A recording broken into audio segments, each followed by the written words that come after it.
I think outsourcing has always interested me for a very long time. I mean, outsourcing is nothing particularly new, really, in the world. It's certainly not in the business world.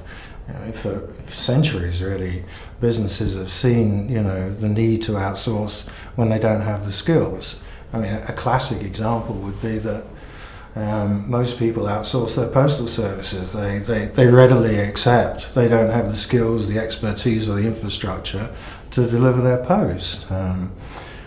Cleaning is another one that's quite regularly outsourced without very much thought.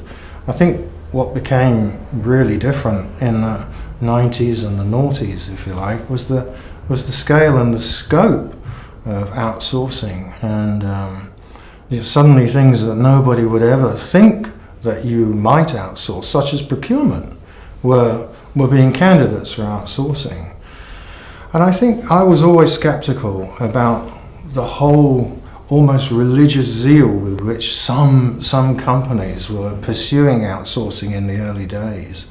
And my advice would be that really senior management should be very skeptical about these proposals. And I think a healthy skepticism from the start would encourage a very probing and scientific analysis of the proposal rather than just following a fad. And I saw countless companies in the 90s that just followed it because everybody else did, the herd instinct, and then came to realize that maybe it wasn't the best thing for them. In fact, I did some research in the 90s that looked at why people didn't outsource when they appeared to be candidates for it.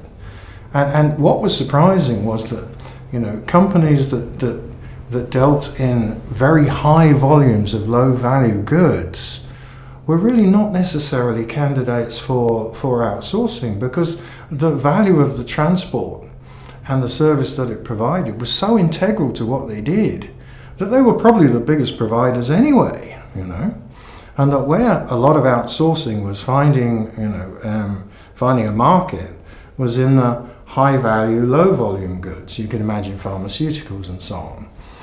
But I think the very first thing, if you get to the stage or a board or a group of senior managers are considering it, the first thing is to know your costs and make sure that they are full costings.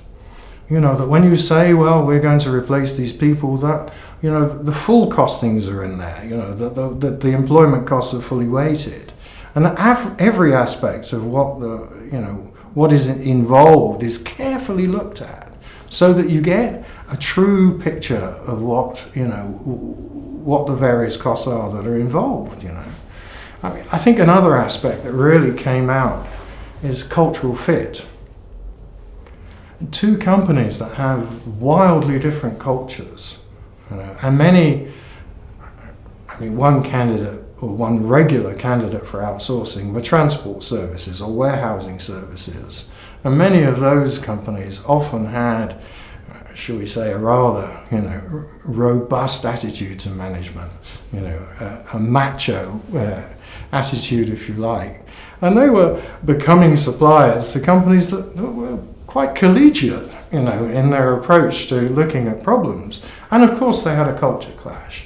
Now, any marriage, and one has to look at it as a marriage, is not going to work if you've got two wildly different, characters. I think the other thing that of course has to be made clear is the contractual terms. The best contracts that are ever written are the ones that are argued over and carefully pored over until the day they're signed, and then they're put away and probably never looked at again, because everybody is very clear about what both parties are doing. Those contracts where someone is constantly referring to the contract usually means that it's probably not a very good contract. So the service level agreements, who is doing what, extremely important, and that's where a lot of the hard work needs to be done. I think another point that people often forget is that you cannot abdicate responsibility for that part of your business. Taking transport and warehouse as an example. I think at one stage some people thought we can just cut that arm off and forget about it. Those guys will take care of it. When actually what you need to do is to retain some expertise in your company that is completely familiar with not only your business, but the nature of the business of the contractor. Because otherwise, who's going to monitor their performance? You know? So 3 months after the contract is signed, everyone looks around and says, well, isn't somebody going to do something about that? Well, you fired him last week, you know? He was the guy that was looking after it. So I think you can't divorce yourself entirely. You have to be involved.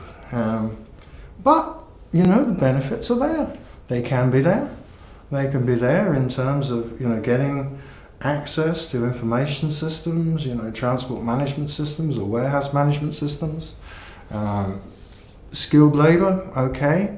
Economies of scale, you know, from transport and warehouse operations that you may not be able to provide yourself, or at least not without, you know, enormous investments of capital. Of course, the capital that you once invested in those activities can perhaps be better spent elsewhere, you know. But it is interesting now that we see more and more people bringing their manufacturing back from China because they realize that it takes perhaps 3 months for a slow boat literally to come from China to Europe, and all of that is inventory, you know, and they have to hold stocks, greater stocks in order to cover that.